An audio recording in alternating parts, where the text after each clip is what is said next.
अस्सलाम वालेकुम अजीज तलबा। पेपर को बहुत अच्छा तैयार करने के बाद जो सबसे बड़ा चैलेंज होता है स्टूडेंट की लाइफ में वो ये कि पेपर को अटेम्प्ट किस तरह से करना है। अजीज तलबा, अपने 14 साल तदरीसी तजर्बे की बुनियाद के ऊपर आप लोगों के साथ कुछ पॉइंट्स शेयर करूंगा। अगर आप इन पॉइंट को नोट कर लें, अपने जहन में बिठा लें और पेपर को इसकी बुनियाद के ऊपर अटेम्प्ट करें तो आप देखेंगे कि आपके नंबर कितने ज्यादा आएंगे। अजीज तलबा, इसमें जो पहला पॉइंट वो ये कि क्वेश्चन आप लिखें पहले इजी, फिर उसके बाद डिफिकल्ट की तरफ जाएं, यानी कि सबसे पहले आसान सवाल उसके बाद मुश्किल सवालात की तरफ जाएं। एक बात तो ये। अब जो पॉइंट नंबर 2 है वो आपने कहीं से भी नहीं सुना होगा कि जब भी आप पेपर को अटेम्प्ट करें, खास तौर पर लॉन्ग क्वेश्चन, तो पैराग्राफ की शक्ल के अंदर पेपर को अटेम्प्ट करें। अब ये चीज मैंने देखी कि ह्यूमन साइकोलॉजी है कि जब भी कोई शख्स पेपर चेक करता है तो वो कोई एक लाइन को जो है वो एक एक करके नहीं पढ़ रहा होता, वो सिर्फ पैराग्राफ में जब आप डिवाइड करते हैं तो वो पैराग्राफ की फ्यू लाइंस को पढ़ता है और आपके उस पैराग्राफ पे टिक लगा देता है कि जी ये ठीक है। तो पेपर कोशिश करें कि पैराग्राफ की शक्ल के अंदर अटेम्प्ट करें। और इसी तरह से पॉइंट नंबर 3 और most important, avoid cutting. Sir ये तो हमें भी पता है, आप ये बताएं कि अगर कटिंग हो गई, यानी कि आपने सवाल लिखा, स्पेलिंग लिखे, आंसर लिख रहे हैं, स्पेलिंग की गलती हो गई तो सर अब कटिंग तो करनी बनती है, वाजिब होगी। अब किस तरह से कटिंग करें? तो अजीज तलबा, उसके दो तरीकेकार हैं। एक ये कि आप जो है वो छोटी ब्रैकेट लगाएं, पैरेंथेसिस लगाएं और उसके ऊपर छोटा सा इस तरह से करके कट लगा दें, जिसका मतलब है कि ये जो वर्ड ब्रैकेट के अंदर है ये नहीं शामिल किया जाए। या ये तरीकेकार है कि जो आपने कटिंग करनी है उसको आपने यूं करके नहीं काटना शुरू कर देना, बल्कि आप क्या करें कि कट वाला मार्कर ले, ठीक है, उससे एक लाइन सिर्फ इन वर्ड्स के ऊपर लगा दें ताकि देखने वाला ये समझ आए कि ये वाला लफ्ज शामिल नहीं है।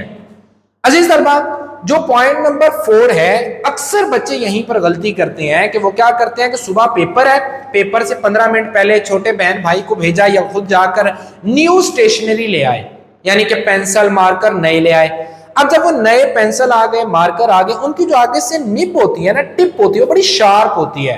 जब आप उससे पेपर लिखने लगते हैं तो वो दो काम करती है। एक कि वो आपके हाथ के साथ मैच नहीं होती, तो आपकी राइटिंग पहले अगर थोड़ी बुरी थी अब ज्यादा बुरी हो जाएगी, या आपकी राइटिंग पहले बहुत अच्छी थी अब बुरी आएगी।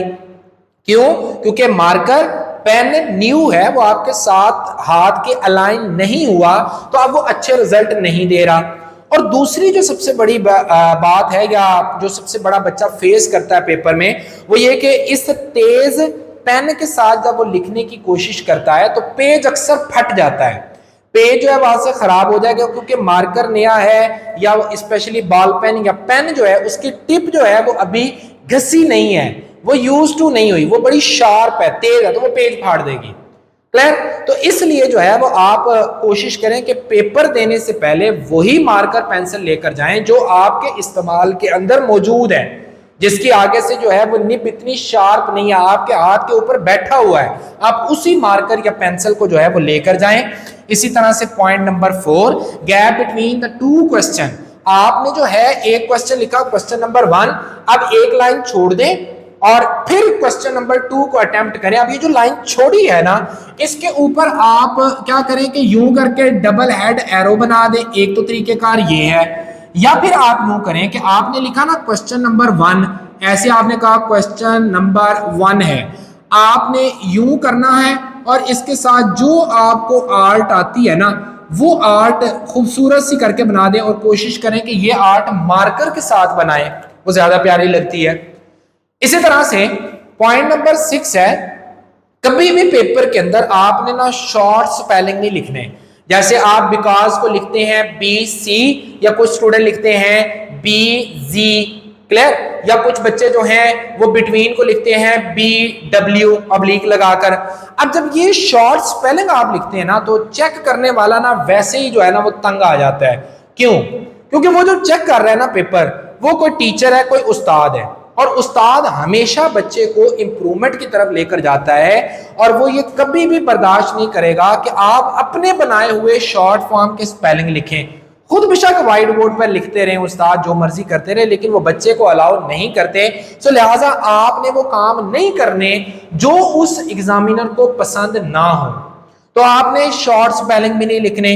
इसी तरह से पॉइंट नंबर जो 7 है वो ये कि आपको जो लफ्ज लगता है कि ये इंपॉर्टेंट है उस पॉइंट को अंडरलाइन कर दें। मिसाल के तौर पर मैंने ये सेंटेंस लिखा, important word should be underline, यानी कि मैं अब चाहता हूं कि यार ये वाला जुमला वो पढ़े ना पढ़े, अंडरलाइन वाला लफ्ज उसने लाजमी पढ़ना है। सो इसको या तो मैं कर दूं अंडरलाइन यूं करके। अब देखें, अब आप खुद और करें इन लाइनों के अंदर, इस पर आपके ऑटोमेटिकली नजर पड़ रही है। क्लियर? यानी कि यहां से कोई लाइट निकल रही है जो आपकी आंखों को खींच रही है। Human psychology. तो आपने क्या करना है, या तो अंडरलाइन कर दे एक तरीका, या अगर आपके पास टाइम बच जाए तो आप क्या करें, इस अंडरलाइन वर्ड के जितने भी स्पेलिंग हैं इसको मार्कर की मदद से लिख दें, जो कि ज्यादा हाईलाइट हो जाएगा। क्लियर?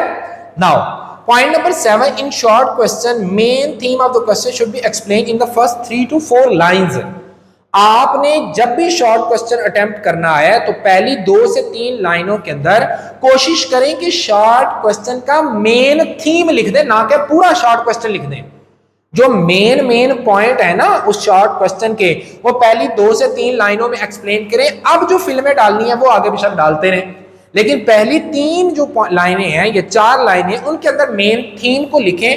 पूरा short question is not a main theme. ठीक? तो आपने मेन थीम सिर्फ लिखना है, उसका मरकजी ख्याल जो है वो 3 लाइनों में एक्सप्लेन करें, फिर आगे जो मर्जी आप उससे रिलेटेड एक्सप्लेन करें, उससे आपके नंबर जो है वो देखेंगे काफी वाजे मिलते हैं। अजीज तलबा, खास तौर पे बबल जब बच्चा फिल करता है तो बड़ी जल्दी के अंदर बबल फिल करता है। तो आपने बबल फिल करने का तरीका है कि बबल फिल करने के लिए आपने आउटर बाउंड्री से शुरू होना होता है, यानी कि ये बबल है, आपने इसको फिल करना चाहते हैं तो आप बच्चे क्या करते हैं, यहां से बाहर की तरफ नहीं, आप पहले जो है वो आउटर बाउंड्री को जो है वो थोड़ा सा हाईलाइट कर लें। क्लियर? आज अब इसे हाईलाइट कर लेंगे, अब इसके अंदर जो है वो फिलिंग करेंगे। आपका जो बबल है वो 100% चांसेस है कि बाहर फिल नहीं होगा, सारा अंदर वाला हिस्सा ही फिल होगा। इस तरह से पार्शियल भी नहीं करना, आपने जो है वो बबल को पूरा फिल करना है। क्लियर? और बाहर ना निकले, ताकि वो वाले एमसीक्यूज का नंबर भी आपको प्रॉपर मिल सके। क्लियर हो गई यहां तक बातें?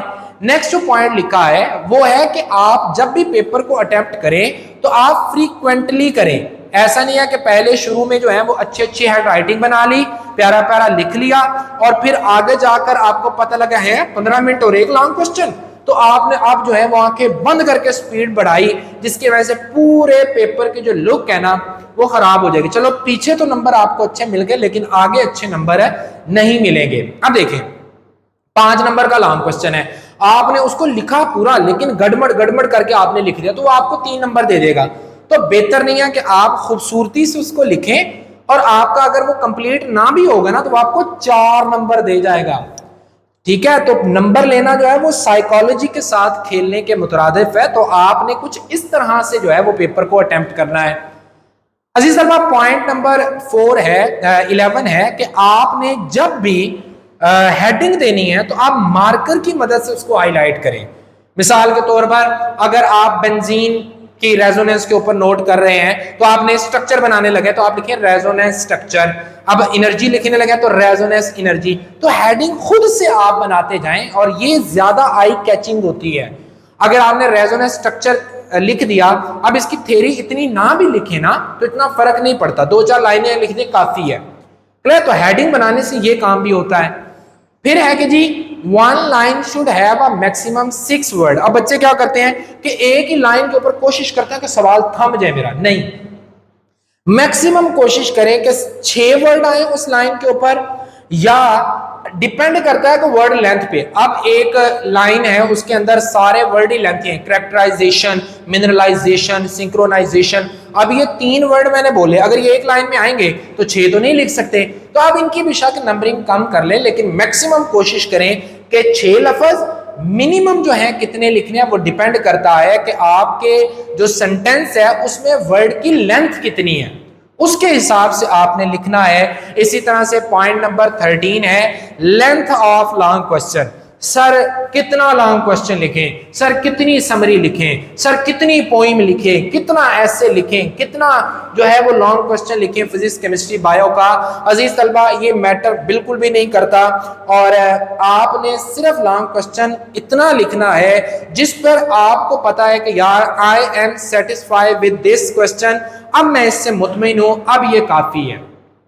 उसने आपसे पूछा है डेफिनेशन, उसने आपसे पूछे हैं यूजेस और एप्लीकेशन, तो आप डेफिनेशन, यूजेस और एप्लीकेशन जितने आपको आते हैं आप उतने ही लिखें। क्लियर? अब इस उम्मीद में ना बैठे कि जी साथ वाले ने 9 की लिखे हैं तो मैं 3 लिख रहा हूं, तो भाई आपको आते भी तो 3 है, अब इसका सोल्यूशन तो है नहीं, तो आपको जो आते हैं वो सोने सुथरे लिख दें और that is more than enough. इसी तरह से पॉइंट नंबर 14 है, ई शीट के ऊपर आप अगर पेपर करते हैं, खास तौर पर पैक्टा के अंदर 8वीं क्लास तक यानी कि पंजाब बोर्ड 8वीं तक जो है वो ई शीट है, और इसी तरह से फेडरल बोर्ड के अंदर मुकम्मल तौर पर ई शीट है। आने वाले वक्तों में पंजाब के जो दूसरे बोर्ड है इसके ऊपर भी ई शीट आ जाएगी। तो ई शीट के अंदर आपने हमेशा हमेशा हमेशा शॉर्ट क्वेश्चन खास तौर पर पॉइंट की शक्ल में लिखना है, सिर्फ और सिर्फ किसको छोड़ देना है, मैथ के पेपर को। बाकी जितने भी पेपर है उनमें जो आंसर लिखना है उसको कोशिश करें पॉइंट की शक्ल में लिखें, पॉइंट नंबरिंग नहीं यानी 1 2 3 नहीं, बुलेट बनाएं, बुलेट बनाकर जो है आप अपने क्वेश्चन को अटेम्प्ट करना शुरू कर दें। क्वेश्चन नंबर पॉइंट नंबर 15 है, question number on the paper should be resemble 100% with the paper copy, sheet के साथ आपका क्वेश्चन नंबर 100% मिलना चाहिए। ऐसा नहीं है पेपर पे सीक्वेंस है, शॉर्ट क्वेश्चन नंबर 3 आपने हेडिंग अपने हिसाब से लिखते लिखते आपने 11 लिखा हुआ है, तो बच्चे जब आप यूं करेंगे ना तो पेपर चेक करने वाला साथ पेपर लेकर बैठा होता है, उसके रूब्रिक्स जो होते हैं उसकी जो की होती है, जो बोर्ड बताता है कि भाई इतना इतना लिखें तो इतने इतने नंबर आपने देने हैं। क्लियर? तो वो लेकर बैठा होता है, जब आप उसके मयार पर नहीं पूरा उतरते ना तो आपके पेपर में नंबर जो है वो डिडक्ट हो जाते हैं। ये बात याद रखिएगा, ई शीट वाले बच्चे भी। इसी तरह से मैंने जब आपसे कहा कि आप पेपर को जो है वो रीड करें, पहले तो ये कि आप पेपर को तेजी से ही शुरू कर दें, आपके पास एंड पे टाइम बच जाएगा। आप पेपर को रीड करें, दोबारा से रीड करें। अब आप उस्ताद बन के रीड करें कि अच्छा यार ये मेरा क्वेश्चन है, यहाँ पर ये गलती है, ये स्पेलिंग मिस्टेक है, और फिर उसको खुद ही करेक्ट कर दें। याद रखिएगा कि वो गलती नहीं होती जो आप खुद दुरुस्त कर लेते हैं, गलती वो होती है जो दूसरा आकर ठीक करता है। तो अगर आपने पेपर को अटेम्प्ट किया और आप रीड कर रहे हैं और आपको लगा कि यार ये तो मेरे वाज के स्पेलिंग गलत हो गए, तो आप ये जो स्पेलिंग है इनको खुद ही ठीक कर दें तो नंबर नहीं कटेंगे। लेकिन अगर उसकी नजर पड़ गई तो फिर वो जो है वो थोड़ा सा शफकत वाला हाथ आपसे उठा लेगा। इसी तरह से साइंस के जो पेपर होते हैं उनके अंदर ग्रामर को मलहूज़ खातर नहीं रखना, उर्दू के अंदर, और इसी तरह से आपने इंग्लिश के अंदर ग्रामर को मलहूज़ खातर लाजमी रखना होता है। अगर साइंस के अंदर इज़्ज़मार आपको अच्छे से इस्तेमाल करना नहीं आता तो दैट्स ओके, बस ठीक है, इतनी इंग्लिश होनी चाहिए कि आपका जो मतलब है, जो मफहूम है, वो पढ़ने वाला समझ सके। क्लियर होगी यहाँ तक बातें? अजीज तलबा, तो पेपर किस तरह से अटेम्प्ट करता है ये तमाम तर बातें मैंने आपके साथ डिस्कस कर रखी हैं। इंशाल्लाह best of luck from my side, आपके नंबर जो हैं वो पूरे आएंगे अगर आप पेपर को इस तरह से अटेम्प्ट करते हैं।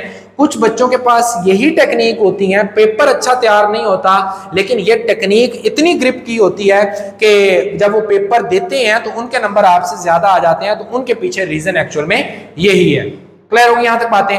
अजीज सलवा, नेक्स्ट वीडियो में नेक्स्ट लेक्चर के साथ मुलाकात होगी। अपना ख्याल रखिएगा। अल्लाह हाफिज।